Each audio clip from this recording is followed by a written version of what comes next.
go on tour with her. Well, first, I think before we do that, we need to discuss who Cleatrapa, right? So Cleotrapa, she is a major influencer. Like she blew up like during COVID for doing like, you've seen her on the Shade Room. She did like those whiteboard like grammar lessons, and they were hilarious. Yeah, like I've thought that she's been hilarious for a long time. Like I love her. So she does music also. She's a rapper and she has a couple bops out. So her and Ice, I guess, had a friendship, and then Ice Spice invites her on tour. So that's how the first part starts, is her talking about how she was invited on tour and the timeline of everything. So she gave her a day to get ready for tour. She reaches out to her a day before the tour starts, and she's like, girl, do you want to go on tour with me? And all of that weird shit had happened with Baby Storm. So Cleo was like, no, I'm not about to just like go on tour with you to watch you. And Ice is like, no, I want you to perform.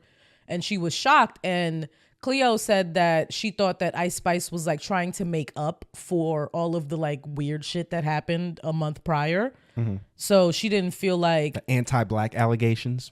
Yeah, she was trying to make up for that. So she was like, okay, it's a short timeline, but like, let me try to make it work, you know? So she said that. So in her mind frame, she's thinking Ice is doing this off the strength. Yeah. Like, this is my friend, and I want to like, you know, she thought that she had good intentions at this point. She said that when the Baby Storm stuff was happening, she said that Ice was mad at her for not speaking up and saying that she's Nigerian. And she was like, girl, I don't fucking know that you're Nigerian. Like, I didn't even know that you were Nigerian. And then Ice was like, she said that Ice was like, well, at least you could have said I was black. So I thought that was funny. But she was like, girl, I didn't fucking know you were Nigerian. Don't nobody know you Nigerian. So Cleo said that Ice was like very calculated in when they would hang out. Like now she realizes that everything was like a PR stunt. So like when it was at the game and shit? Yes, like everything would be highly public. Like it would never be just them like chilling. Like she would have full glam on every time they hung out. And then she would have like a single drop a couple days after, or they would be all over the blogs the next day or something like that. So she now realizes that like it wasn't super genuine. Like she was being used, and she was like the token black friend because she had just lost her token black friend. Yeah. Need to replace the aesthetic. Yeah. So she also said that during the tour, on the flyer, it said that the show would start at 9, but she was performing at like 7:45, and she also fully wasn't on the bill.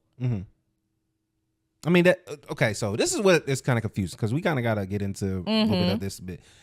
When the person goes up to her, she doesn't have any kind of contact with like her management team or anything like that. Like she doesn't get an understanding of what you're actually doing. So she was talking about the tour, right? And she has a couple days to prepare for the tour. She isn't allowed to bring anybody. Ice Spice is basically like, I got you. Everything is on me, right? She gets there. She realizes that is not the case. Her security won't even bring up her bags. That was a big part of part 2. Part 2 was basically her talk about the bags. Her Ice security brung her bags to the venue, but then they wouldn't bring them back to the hotel, so she had to carry them herself. And then after she said something about that is when Ice whole like energy shifted. So after this, I was like, girl, you didn't get anything like signed in paper or anything like that. Like everything that she expected was off of that one conversation that just her and Ice had. Management didn't reach out to management. None of that happened. It was just like the day before and then tour next day. So, yeah. So it seems like Ice just threw her on the bill but didn't tell everybody beforehand? Yeah, like she wasn't even on the bill though. That's what I'm saying. This is why it just seems weird. Like when you looked up the tour, Cleotrapa's name was not anywhere involved. But that happens with a lot of people who are just, because she was the opening act, right? She was the first person to go on stage. So this is what I'm saying, where it's like, this happens with a lot of opening acts. I feel like she's a little bit lying a little bit. Like, because you knew you were going in there and what role you were at least going to be performing in. You wasn't going in there blind every night. You either picked it up that I'm the opening act after the first night, and no one's making it seem like, oh, this is just a one-time thing. Like, that's why this is not making any sense to me. Either you are a goofball of a professional or you're lying.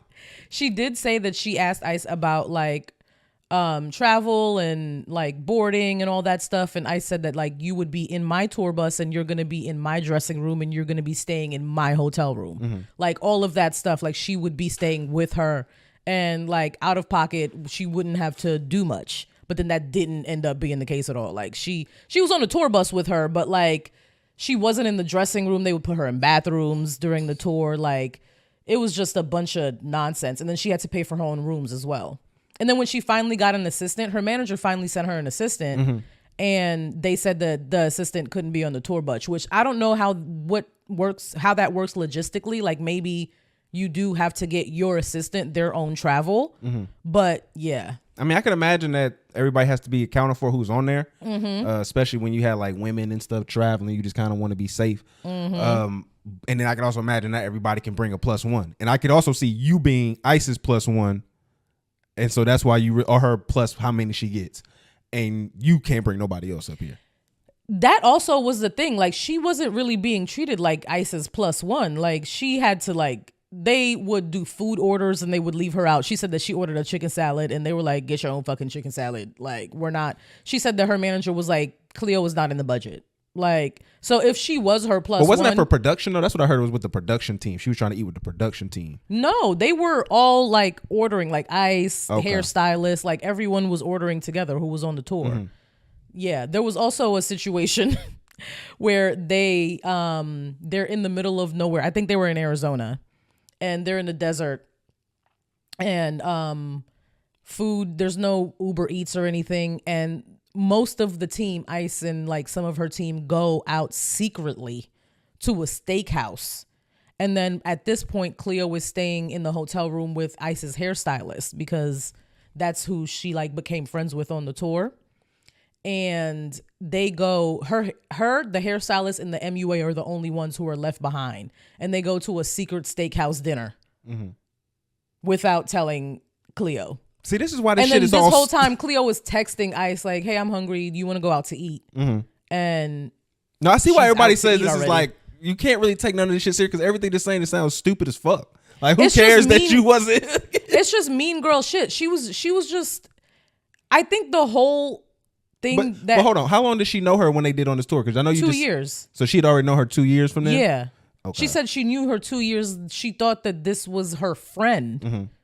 Like, this is why that it's not, it wasn't like it should have been more, she should have been more business minded about it. But like, she thought that her friend was doing something for her, and she was hurt by it because this is my friend acting mad weird towards me. It's still goofy because if your friend is doing something for you and is really putting you in a serious position, serious shit gonna happen soon after. Your friend not gonna put you on a fucking tour bus, tell you gonna be performing, and then you not get some type of itinerary, some type of breakdown, some type of debriefing. She didn't though. That's what I'm saying. Like, you should know that this is some bullshit after this is going on. If you're not seeing serious shit happen, that's like if you was to go hang out with the president's daughter or something like that, or like you was gonna hang out with somebody who's high profile. You get vetted before that. Like, there's gonna be somebody that comes around and makes some shit really uncomfortable. And I can only imagine if you're gonna be performing with somebody who they had a lot of money. That's why this whole operation feels jank. Like, this whole setup, whole operation for this to even go this far. What kind of supervision and team y'all operating over here? Because this shit shouldn't even have got to this point where you got a straggler 2 days before the show getting on.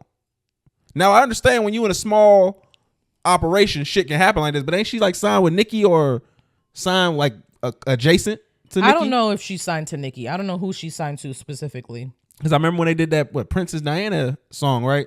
I know her and Nicki fell out. So there was some conversation that she was supposed to sign with her. I don't think she signed with her though. So who is she signed with? Because all this stuff sounds so lowbrow. And Cleo is an independent artist. She has like she said she has a label, but all these people have a label. Nobody here is independent. They can't even have the capital to be independent. But she spilled some tea in part 3, which is why I was trying to go, because in part 3, she confirms that Ice Spice and Riot were a thing. Like, they were fucking on tour. Ice Spice and who? Riot, her producer. Oh, okay. Confirms that. You gotta get them songs somehow. Yeah. You got to get them beats. All right, so it sounds right here. She's with 10,000 Projects, Capitol Records, and Polydor Records. Oh, her shit getting split up nasty. That's crazy. Because 10K is who Buddy who just signed as the president of Atlantic. Buddy's son, Lucian's son, who just got signed with Atlantic. You hear nothing about that? Yeah, that's 10K. He's the one who did what's that other guy's name? Trippie Redd. Mm-hmm. Okay, I can kind of see y'all niggas getting played in by that nigga, cause Trippie Redd whole little, even though he's like legit amongst a lot of his group, his little cult fan base, his stuff do look a little lowly produced. I can see where they be skimping out with the money when it comes to Trippie Redd. You see how bad it's getting for him. He gotta go back to Coley. Oh yeah, I saw that. Coil Ray, they're back together. It just seems like such a publicity stunt. So I'm just feeling like, man, I thought there was so much more to this conversation with Shawty and her, cause I guess. What did you think was happening? Like, I thought like it was some real mistreatment going on. Like, she was over here, knew she was supposed to be like the second, third opener, and they made her the opener.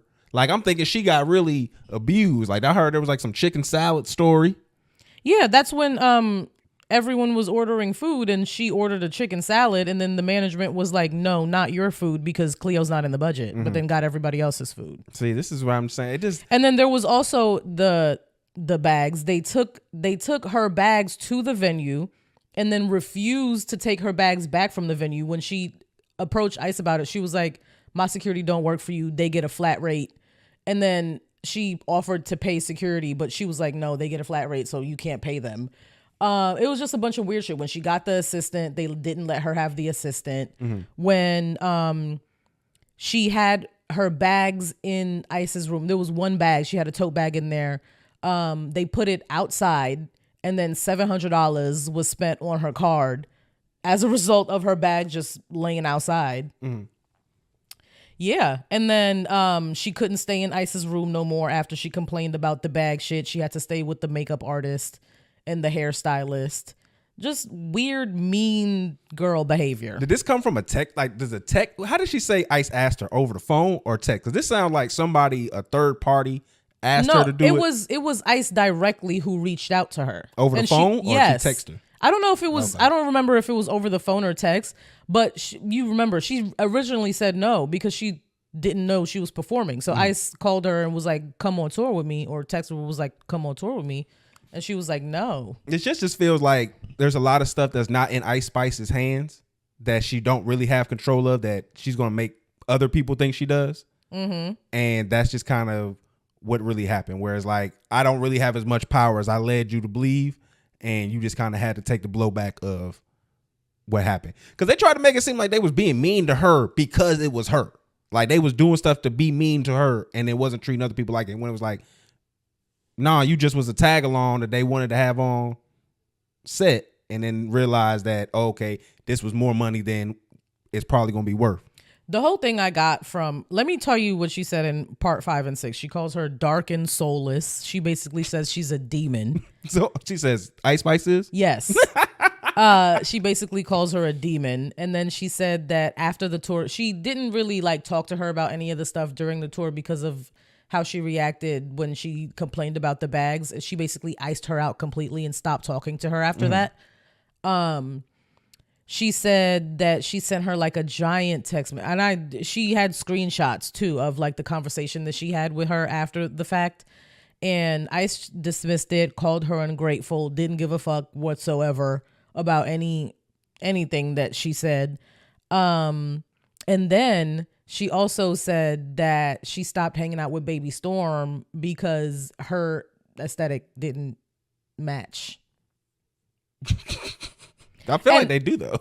And then now they do. So she also says in part 6, which I thought was funny, that Ice Spice stole her swag. So she was like, bitch, you was wearing bodysuits and Jordans before you met me, and now you wearing, and she was like, you could look it up. The bitch was wearing bodysuits and Jordans. I'm not even, you have to give that to her. Like, she did not have any like cute style whatsoever. She dressed like a bitch from the Bronx. And she said now you wearing like little skirts and chunky boots, and that's my swag. Give it back. I'm gonna have to take that back, and I can't let you have that part because the tiny skirts and chunky boots, like the girl's been doing that since the 80s. Like I know, like it has a resurgence, and then every girl that does it thinks it's her thing. But it's none of y'all's things. I do it too. It's none of our things. Yeah, it just seems like it's a specific aesthetic that a lot of girls emulate. And she probably did take inspiration from you specifically in that situation, but it is not your swag. What it sounds like is she just got big birded, yo. Like Ice was just the biggest bird, and you just kind of got put to the side, and now she upset about it. Yeah. Okay. This ain't your nest, bitch. Sorry. Ice, I feel like this didn't make her look good. She does look like a mean girl because of the way she treated Cleo. And Cleo, hopefully she learned a lesson from this, because business wise, you look stupid as fuck.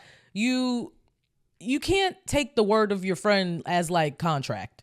Like management should have reached out to management. Logistics should have been like ironed out. You should have probably said like, I'll go on this tour, but maybe won't debut with you in the first show, and I'll get like the second show so we can work everything out, and I'll meet you at the second city or something like that. So hopefully you learned a lesson, because don't do that shit again. Ice's manager popped out, said a couple things.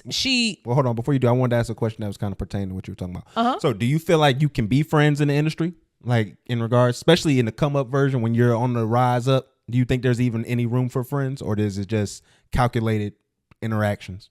You can be friends. I just feel like keep your friendship separate from the industry shit, you know? I don't think so. And if like it's hard.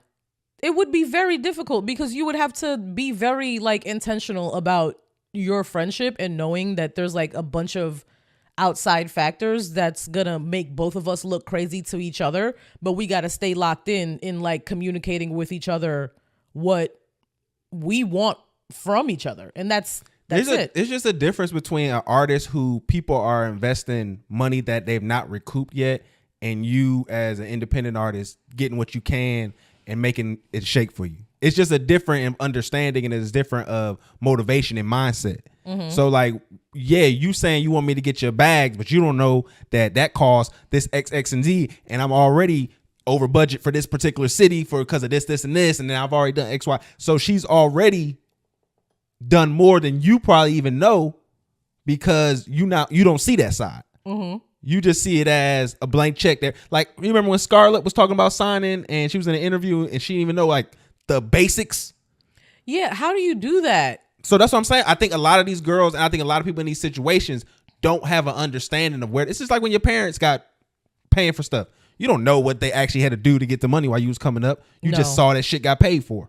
So it's the same token here. She sees that X, Y, and Z got paid for, but she's not sitting there with ISIS people showing her breakdown and showing how, hey, if you don't do X, this, and here, we not going to get this. And the fact that she put you on the tour was really like her doing a 20, 30 grand subtraction to her shit. And you don't even really know that. And I can't really explain that to you, because honestly, I don't really understand it. You know what I'm saying? She not the brightest of girls. No. So she getting like pissed off. So just think about it. I'm getting information from a third party, getting pissed off because I'm trying to help you out. And I'm realizing some shit that I thought was just going to be a word and niggas going to be let shit fly. It's really, no, nigga, this is a tax on us. You're draining the show. You're destroying the product with this right here.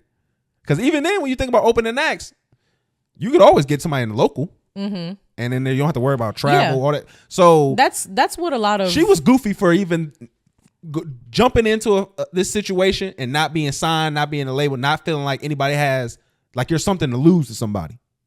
As the moment you get off the tour, niggas are relieved. So that's just why I think this is just funny to have this discussion, because you can't really have a friend and y'all doing certain things, especially when y'all so drastically different to how y'all professional.